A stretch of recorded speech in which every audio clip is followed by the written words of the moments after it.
Okay, welcome back to another episode of Third and 23. I'm your host, Alex, here to bring you my fourth and final pick and prediction for the CFP quarterfinal. In this game, we're going to do the Sugar Bowl. It's going to be Georgia versus Notre Dame. As I told you in all of my videos, I'm doing one video per game, and in these videos, I'm letting you know whether I'm going to place a bet on that game. And regardless if I'm betting the game, I'm letting you know on what I believe the outcome of that game is going to be. So now let's talk Sugar Bowl. First, let's talk on how these teams got here. Talk Georgia Bulldogs. Georgia Bulldogs came into the season. I want to say they were preseason number one. They might have been number two behind Ohio State, but came in as one of the front runners for the national title. Came with a lot of buzz, a lot of hype, and they were met with some hiccups along the way, I guess you could say. Lost a tough road game to Alabama, an absolute classic. No shame there. And then they later on in the year go on the road and face Ole Miss and they kind of got pounded in that game. It was ugly conditions, kind of got dominated in that game, but they've responded. They were able to beat Tennessee the next week.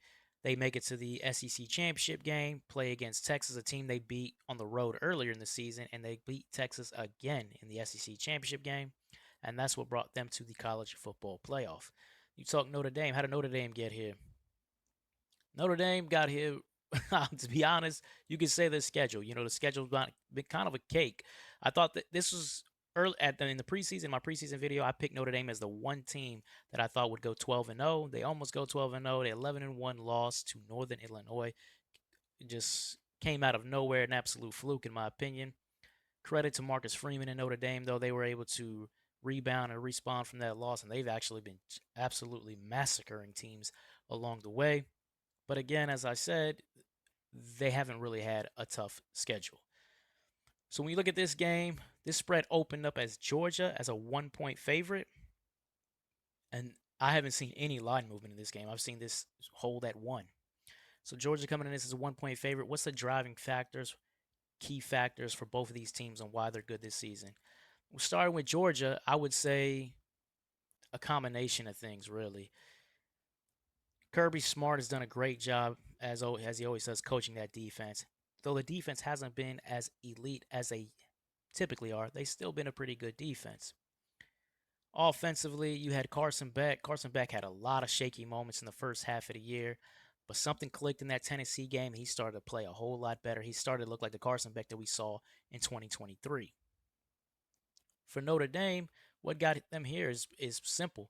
You can look here on your screen, the 10th team ranked 10th nationally running the football, and they have an absolute machine going right now running the football with Love, Price, and Riley Leonard, the quarterback, also using his legs even more so than he's using his arm. So they've been an absolute machine running the football, and they've been a very good defensive team as well. So now let's before we dive a little more into this, I do want to point out a few things when you're looking at Georgia. While Georgia is in a college football playoff, while Georgia did win the SEC, this is not vintage Georgia to me. 44th against the run, 38th against the pass. These are okay numbers defensively. They're not a bad defense, but this isn't an elite Georgia defense. 101st running the football.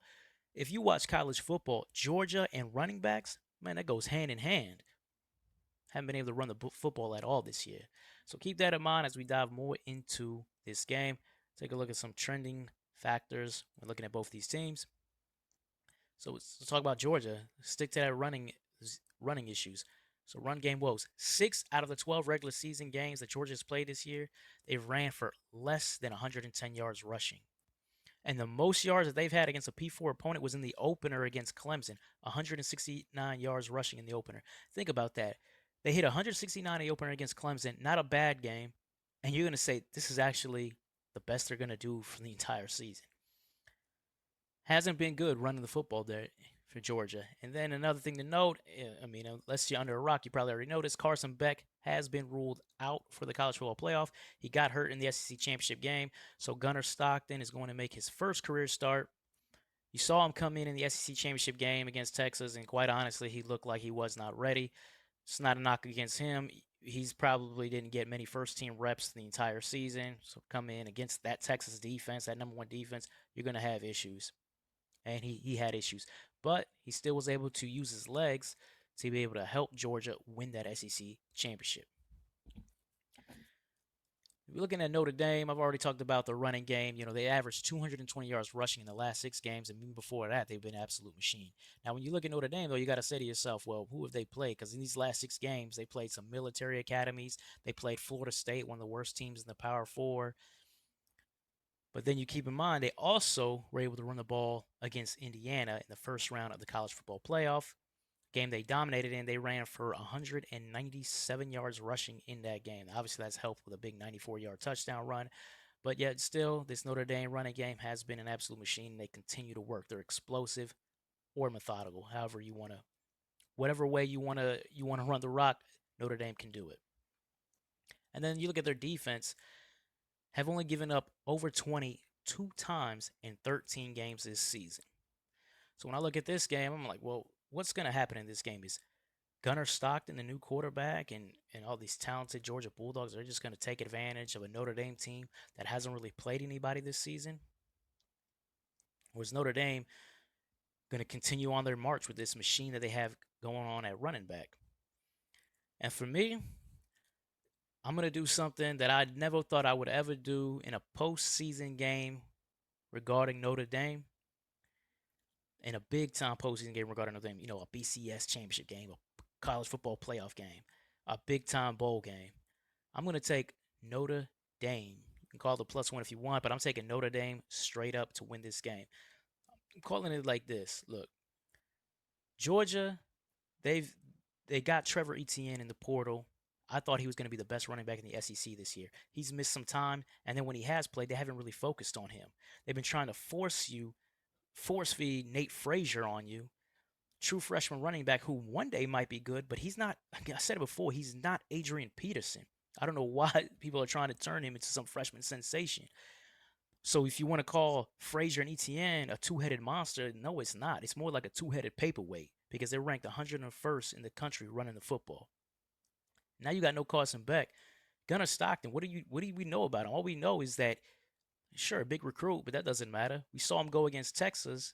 Man, he didn't look good. Notre Dame has a third-ranked pass defense in the country. Now, there's some inflation there because they haven't gone against some top passing games, but they shut down Indiana's passing game last week, so they're not exactly, fraud when it comes to their pass defense. So I don't see Gunnar Stockton being able to find much room in this game. So he's going to have to lean on somebody. You can't lean on the running game. Those running backs aren't going to do it. You can't lean on the receivers. They don't really got Dominic Lovett, Arian Smith. These are not top wideouts they have on the outside. So I just don't see this as the vintage Georgia team that you typically see. And I don't think this is the Notre Dame team that people are probably thinking about getting ran over by Eddie Lacy. And that's probably why Notre Dame was the underdog. I'm taking the risk. I'm going to do it. I'm taking Notre Dame winning this game straight up. Shout out to the Irish.